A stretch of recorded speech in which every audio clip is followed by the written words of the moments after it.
SSC GD প্ৰায় 25,487টা post ওলাইছে। এতিয়া আমাৰ অসমত কিমানটা পোষ্ট আছে সেইখিনি জানিবলৈ হ'লে ভিডিঅ'টো শেষলৈকে চাব। এতিয়া মই কোনটো পোষ্টত কিমানটা টোটেল পদ আছে সেইখিনি কথা কৈ দিছোঁ, মন কৰিব। টোটেল পোষ্ট মই পুনৰবাৰ কৈছোঁ যে 25,487টা টোটেল পদ আছে। ইয়াত প্ৰথমতে আহিব BSFত টোটেল পদ আছে 616টা, আৰু CISFত আছে প্ৰায় 14,595টা, আৰু আছে CRPFত আছে প্ৰায়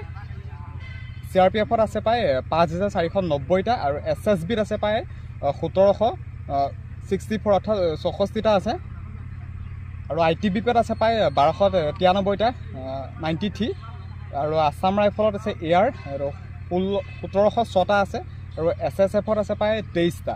একেবাৰে কম পদ আছে SSFত 23টা, আৰু টোটেল হ'লগৈ প্ৰায় 25,487টা। এতিয়া BSFৰ পৰা আদি কৰি একদম SSFলৈকে টোটেল ক'ত কিমানটা পদ আছে নিশ্চয় গম পালে। বৰ্তমান অনলাইন চলি আছে, আৰু ফেব্ৰুৱাৰীৰ পৰা এপ্ৰিলৰ ভিতৰত এই এক্সামটো হ'ব। এতিয়া অসমত পদ কিমানটা আছে, এই 25,000 পোষ্টৰ পৰা ভিত্তি কৰি যদি আমি ক'বলৈ যাওঁ, অসমত টোটেল পায় ইমানো বিশেষ কমো নাই বা বেছিও নাই আগৰ তুলনাত।